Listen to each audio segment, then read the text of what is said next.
Welcome to Bethel Women's Media Day. My name is Paul Condry. I'm the president and founder of the Regional Radio Sports Network. Glad you can join us here from inside the Y Camp Athletics Center. Glad to be able to talk some buckets with these three young ladies here today, prominent members of the Bethel women's basketball team. To my immediate right, Maiah Shelton, who's a junior out of Markle, Indiana, went to Norwell High School. To my left, we have Mariah Claywell, who went to who's from Union City, Indiana, and went to Union City High School. And to my left, Nyla Asad from LaPorte, Indiana, and went to LaPorte High School. So we're glad to have these three young ladies with us. And now I'm going to start with you, and we're going to move from left to right and just talk about how the off season go for you guys. How was your work in the off season, your preparation as you get ready to embark on another journey? Well, I think the off season went pretty great for us. Personally, for me, I can say that I've done a lot of work in trying to get some reps in so I can be more consistent in my game this year.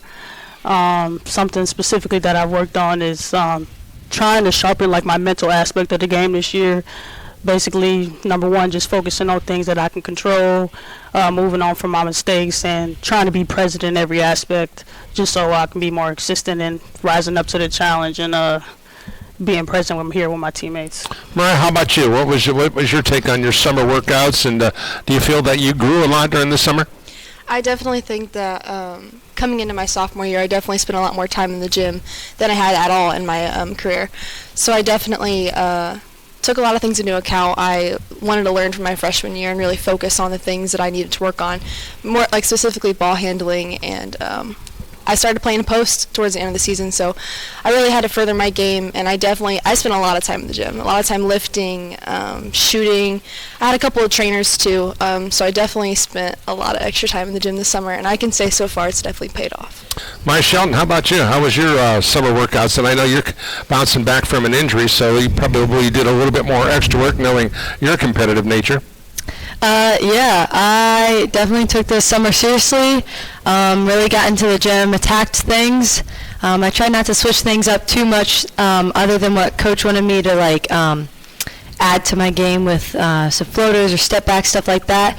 Stay consistent and just trying to up my percentage in my game, not try to do too much because then I can just kind of get lost in my mindset of what I'm going to do in the game. So just try to work on what my strengths are and just get more accurate with that. You know, I'm going to just talk to you, all three of you, specifically about that headspace, because I know that that's a big thing for athletes today. We've all gone through a lot of stuff here in the last decade or so, and headspace is an important place to be from a competitive athlete standpoint. Nyla, I'll start with you. And you know, as you grow, and I think failure is the greatest teacher of them all. Absolutely. If you're always being successful, you're not going to grow. So let's talk about understanding the dynamics that headspace is not always going to be perfect for you, and that really you're going to grow. It'd be really neat if we can go from mountaintop to mountaintop experiences, but that's really not going to happen. It's when you're in those valleys that you grow. So talk about improving that headspace so that on game day you're able to take it up a level. Yeah, exactly. Just like I said before about being present, like Coach Paul Grove tells us a lot, like being a college athlete, we all have outside factors going on with having classes, preparing for a test, midterm exams and stuff like that. So, when you step on the court, it's just about being 100% focused, and then, like I said before, just being where your feet are. I feel like when we do things, like we look out into the forest and we try to complete them without being present. So that's definitely been a factor that I've been working on this summer and through the preseason. How about you, Mariah? I definitely think when it comes to mindset, I think that Bethel women's basketball takes it really seriously, and I think you can see that not only on the court but off the court. We all love each other a lot, and I think that's a big aspect of the game. We truly respect one another, and we have a great time on the floor and off the floor. So when it comes to going to play a college sport, it's not just about what you do on the court, it's about how you feel after and how you acknowledge other people after too. How about you, Maiah? Mentality has always been a strong thing that we work on constantly, and that's one thing we can control is how mentally strong we are. So we have really pushed ourselves mentally in this preseason as a whole team, and so I'm excited for what our first game day will look like and what our mentality will, and it will definitely be attack at the beginning. We'll have to see what the middle and end of the season brings, but I have a lot of confidence in our mental strength as a team this year. Maiah, I want you to start with this round of questions. Exit interviews.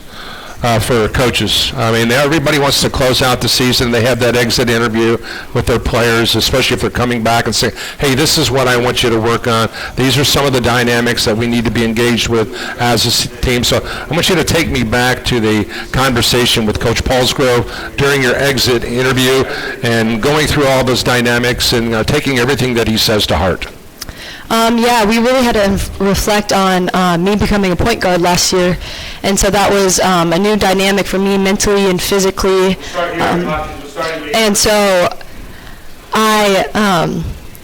we both reflected back on my percentage and turnovers and assists and all that stuff, so I really had to focus on that in the postseason and take that into consideration for my preseason and how I'll be going back to a wing and really attacking that.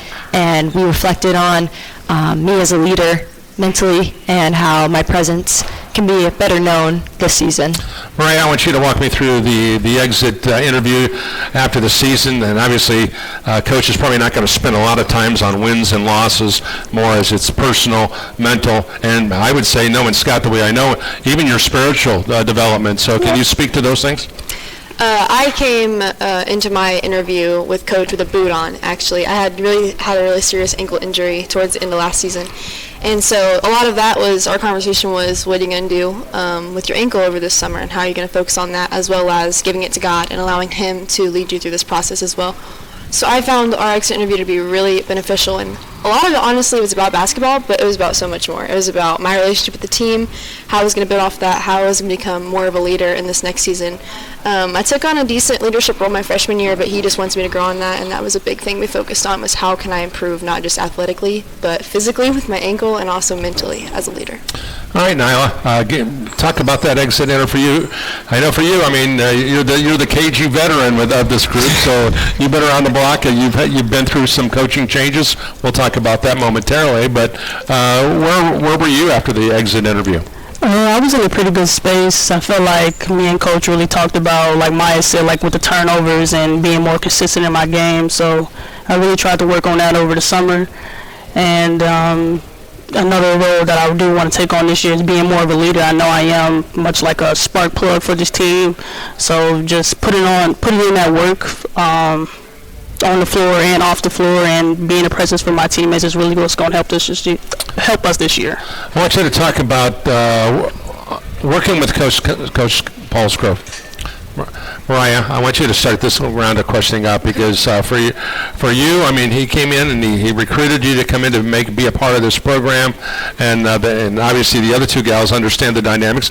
They had different coaches when they started their college careers. So tell me a little bit about what's it like playing for Scott. What kind of guy is he? Is he tough, demanding, hard-nosed? Is he ornery? Is he? I mean, where's he at on the scale of likability as well as coachability?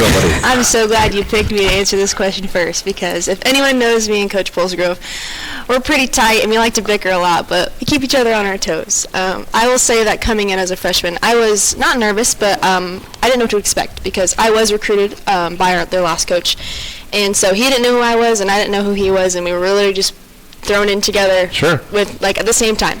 So we came into this last season together. So it was nice for us to grow in that way of, he was a new coach, I was a new player. Where do we go from here? So we definitely connected a lot, and I think he's great. He likes to make fun of me a lot, but there's nothing wrong with that. I really do appreciate his work, and I do think he is one of the most knowledgeable people that I've ever gotten to play for. Especially as a freshman coming in, I had so much to learn about the sport in general. So he really taught us all as a team so much, and we really built throughout the last year, and we got really good towards the end, and so I'm excited to see where he takes us this next series. All right, Maiah, you came in with a different coach, recruited. You had a chance to play in a completely different system, and I mean, as different as night as day. I mean, from as far as the east as from the west, as we can say biblically. I mean, let's talk about that, and let's just talk about getting to know Coach Paulsgrove, adapting to his system, his coaching style, his dynamics. So share your thoughts about Coach Paulsgrove.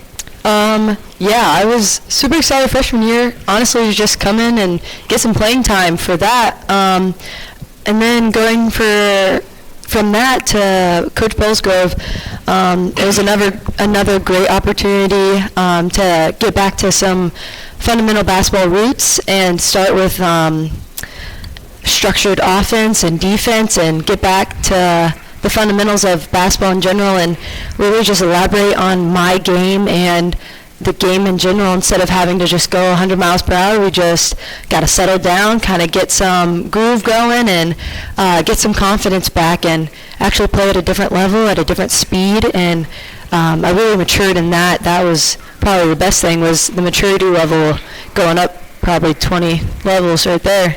All right, just so our listening audience can kind of sort some of this out, Maiah averaged 12 points a game last year. Nyla over here had a chance to average 7 points a game, and Mariah, who came in as a freshman, averaged 8 points a game. So now I want you to talk to you about now getting to know Coach Bowlesgrove. You played in a completely different system. Was it a big learning curve for you? Yeah, it was. Just like Maiah said, like, now that things are more structured and slowed down. I remember with Coach Porter, we did have a system where it was 5 in, 5 out, so we did have to play with a little faster pace. And most of the stuff that we did for our offense was just fast break and shooting a three or getting an open layup. But I can say with Scott, like Mariah said, like, we joke around a lot. He's a great guy. You know, we have fun all the time, and it's like we're a family now. So I think with him coming on as a coach, like, he pays a lot of attention to detail. So I feel like with him, like, now we're a lot more disciplined in the way we play. When you look at the underclassmen, you're put into roles that are sometimes very unique, sometimes very demanding, and that is when, case in point, when new recruits are coming on campus. You've got to come in here and you've got to be the best salesperson, if you will, and really that's what it is, because you got to sell your coach, you got to sell this program, this institution, the educational system that you're going to get here. So you've got to be able to sell those kind of things. So, Maiah, I'm going to start with you on this question. I mean, number one, do you feel comfortable when a incoming 12th grade senior is coming to see and visit, and they ask you quite blank, what is it like to play for Coach Bowlesgrove? What's it like playing in this brutal Crossroads League? What's it like with my teammates? Are they going to make me feel at home? So walk me through how you handle that when those future recruits or maybe potential future pilots come to visit. This year, not strategy, but something I started switching up on is I ask the parents now, like, what do you want your kids to, what college do you expect your kids to go to? What do you want them to get out of their college experience?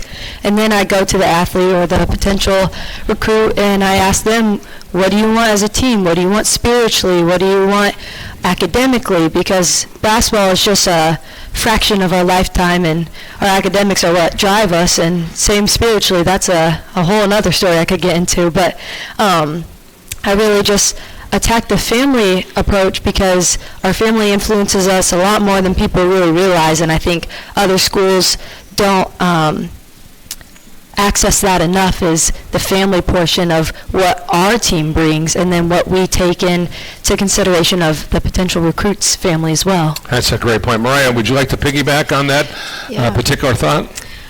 When it comes to recruits being on campus, I personally tell them right away, I'm like, I'm going to be 100% honest with you, because when I was in my recruiting experience, I had some honesty and some dishonesty. So I kind of looked at it and I was like, whatever questions you have for me, I'm going to give you 100% answer for that. But one thing that I really realized is that I truly love this team and I love this school. So sometimes it probably sounds like I'm overselling it, but genuinely I love it here. And when it comes to recruits, I'm just like, here's how it is, here's what it's like. I'm not going to sugarcoat it, but I love it, and if you love it too, then you're a pilot. So. Well, one of the interesting things that when you're talking about potential recruits, they're coming in and the reality of it is they want your job. Exactly. They want to play ahead of you. It's not anything negatively. They want to come in, and everybody wants to play. Nyla, I know you've been through this experience. Everybody's been gunning for your job for 4 years now, and you've been able to kind of just stave off everybody. So I'd like for you, as the veteran of this group, talk about, each and every day you come to practice, each and every day you have to play as if your job depended upon it and your life depended upon it, right? Right. Yeah, so just exactly what you said. first I'm going to go off the recruits. Like, anytime a recruit comes in, it's about being honest and just giving that pitch. But yeah, when we are in practice and in games, your performance really does matter. So it's really critical for you to show up every day and just give that energy. Let's talk about the spiritual development of your group. Mariah, let me start with you in this regard. I've been here for 20 plus years, almost a quarter century now. And so I've done a lot of Pilots basketball, men's and women's, and a wide variety of other sports. And I've seen coaches who have come in that are absolutely spiritually dynamic. You can feel it when you can feel their love for Jesus. You can feel their love for their student athletes, and I've seen that here. So let's talk about being able to recognize that. Nyla, about number one, recognizes that Coach Ballsgrove is in love with Jesus. He's got a great family situation. He's a great father. He's a great coach. He's in that zone where you want, because I know this is very, very honest, because he is a guy that you're looking to that when you get married, you want to have a guy like my coach. I mean, that's maybe take away some of those crazy characteristics he may have, but you want someone who's in love with Jesus. You want someone who is faithful, who is hardworking. You want those things, right? Don't you know? Of course I do. Oh, absolutely. Yeah, absolutely. Yeah, I can say that. Yeah, I definitely look up to him as a person I could. Well, not him, but you know what I mean. Yeah, I do. Yeah. He's over there giggling. So think about that. I mean, have you thought about your spiritual development since Coach Ballsgrove taken over the program? Oh yeah, of course. Especially even before I got to Bethel, I wasn't as spiritual as I thought I was, and being here and in this environment and sharing it with my teammates, and then doing the things we do before games and after games and the prayers and the team events that we all do, I've definitely grown spiritually, and Coach Ballsgrove has had a role in that. Okay, Maiah, how about you? Can you talk about your spiritual development here since you've been here at Bethel under Coach Ballsgrove? Yeah, for sure. I definitely have to say it has definitely grown, and he's impacted that. He has brought the Holy Spirit into many locker room conversations. There's been a lot of hard times that we went through, especially last season. And no matter what happened at the end of a game, we took a knee and we had a prayer. And we thank the Lord for the ability to get to play and be coached by him. And I really am thankful that the Lord provided Ballsgrove to be in my life and be in my basketball career. All right, Mariah, your final thought on the spiritual dynamic of working and being a part of Coach Ballsgrove's program. Yeah, I've always been a Christian. I've always loved me some Jesus. But jumping to college, it's a whole different mindset. It's you're in college, you can do what you want to do, you can live how you want to live. But one thing that I found incredibly influential was just how Ballsgrove managed to put God in almost anything and everything we did. We always have a quote or a verse. We have a team verse for Thessalonians. He is able to somehow bring the Holy Spirit into everything we do, and that's not always easy, and that's not always how you want to do things. But I can definitely say I've grown in so many ways, and as a community, as a Bethel community in general, my whole faith has changed since coming to school here. All right, let's talk about the rest of this roster. Obviously, you've got some young kids coming in that everybody's looking at to take your jobs away. We won't necessarily focus on them as much. We'll have to have them get themselves a position where they're going to have to earn their keep. But you've got some other veterans coming back into this group. Nyla, since you're going to have the ball in your hands a lot this year, let's start with the guard play. Can you speak to your other teammates who are going to be handling the ball and having an opportunity to make an impact? Yeah, I can speak on that. Another person I can see handling the ball this year, of course, would be our Maiah Shelton to the right. We got a new transfer from Michigan. Her name is Callie Harrison. We also have another point guard, and her name is Hannah Roto, so I can see the ball in those three hands the most. Okay. Well, when you look at Maiah, your position, whether you're handling the ball or if you're out there on the wing or wherever you may be, coach may even throw you in the post. You're as talented as you can down there. Who do you think else is going to be is going to make some noise this year? I think one person that may get looked over that shouldn't is probably Caroline Morris. Can work her freaking butt off in the post for getting us rebounds. She is I don't even know. She's just a freaking beast down there. And then there's people like Mariah that can play all around as well too. And there's a new girl, Shayla. She's a hard worker too. Same with Hannah Ruddle. Everybody's going to bring key aspects to this that we have lacked, and I could go down the list on everybody. I love everybody, but those are girls that have really started showing their colors in practice, and I'm really proud of them and how they've worked. All right, Mariah, is anybody else on that roster that you have in front of you that you're expecting big things from? Oh, goodness. I just love every single one of them. I think one big thing is I play anywhere. I don't really, it's wherever coach needs me to play, so when it comes to my personal position, I can be put wherever, and I'm fine with that. But when it comes to specific people who I can't wait to see play as any of the freshmen, I think they've come in with such a good mindset, and they've brought a lot of life to the team, and it's always nerve-wracking coming in as an upperclassman now, and like the freshman class and the transfers are just like, what energy are we going to get? But I can truthfully, honestly say that like I am so grateful for everyone who's on the team, and I love all the freshmen. Faith Fleetwood, she can shoot that ball. Ella Halpert can shoot that ball. I'm excited to see the level of shooting confidence we have now too. I think we've definitely, our three-point range is going to be a lot better this year too. All right, we're going to close this out and talk about putting your bootstraps on and putting your hard hat on and going to work in the Crossroads League. It's the most difficult league in America. You can make that argument. Nyla, you've been around the block a whole bunch of times now. What's it like going toe-to-toe with some of the best players in America and being a part of the Crossroads League where, boy, I tell you what, if you can hold court at home and maybe steal one or two on the road during the season, you're going to have yourself a good year. But let's talk about what's it like playing in the Crossroads League. It's competitive, but it's always a blessing to be on the floor and get to play every night. You know, this is my senior year, my last year, so I plan to give it my all every day. And just to rise up to the occasion, rise up to the challenge. You know, this Crossroads League, we know from last year there were quite a few upsets and quite a few close games as well. So yes, we know that it could be anyone's night, any night. So we hope to steal us a few ourselves on the road and at home, and just to have a great year. All right, Mariah, what's your take on the Crossroads League? Some big-time programs, some big-time players in this league. Once again, college basketball is college basketball, but the Crossroads League is a whole different story. I came in super excited, and we really grew a lot. Bullsgrove, he implemented a whole new offense and defense, so the beginning of the season was a little tough, and it was hard to get into that rhythm, especially playing such tough competition.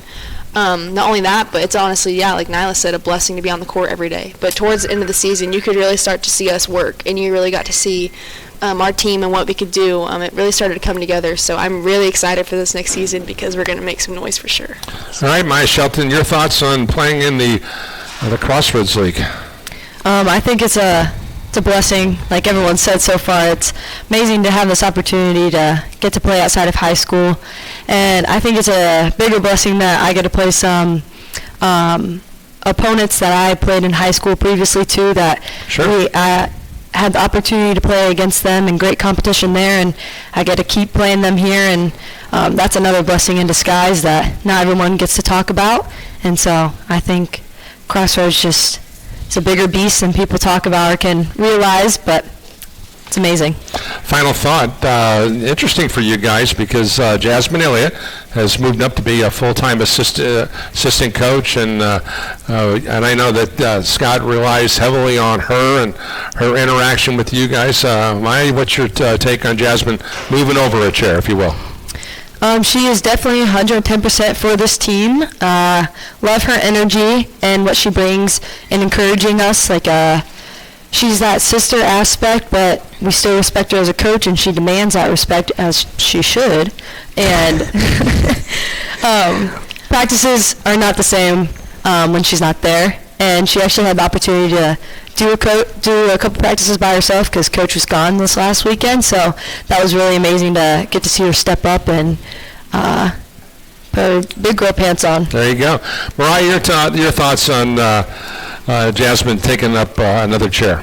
I love I love me some Coach Jazz. I just love her to death. It's hard to find not only a friend but a coach in the same person. A lot of times you can mix that up, but Coach Jazz, you can talk to her about everything and anything at any time, but you can also look at her and she can tell you everything that you're doing wrong. So I really respect her so much, and I just can't wait to have her for the rest of my Bethel career. All right, Nyla, you got your final thought here on this one. Your thoughts on Coach Elliott moving over 18 inches to another chair. Yeah, just like the rest of these guys said, I love Coach Jazz. She's such a great person. She gives that golden retriever energy. Like she's she just gives that energy. You always want to be around her. It's never a dull moment. She's funny. She's lovable. I mean, she's just the best, and we respect her. You know, she really does her job well, and we can always count on her for anything. It's been awesome watching you especially grow up. I've been here, watched you your entire college career. These young ladies who are getting thrown into the heat of the Crossroads League, playing these tough games, both home and away. It's been awesome for me at my chair at midcourt. We want to wish you best of luck, and most importantly, God's blessings as you guys take this journey all together. Thanks for being here. Thank you so much for having us. Once again, Maiah Shelton, Mariah, thank her so much for her candid words. I'm sure Coach Paul Scrubb's going to enjoy that when practice starts in a few. And that's again to Nyla Asad. That's going to do it for Bethel Women's Media Day here inside the Gates Gymnasium at the Y Camp Athletic Center. For all of us here at Bethel University, I am the voice of the pilots. Paul Condry, God bless you all. Semper Fidelis. Good night, everyone.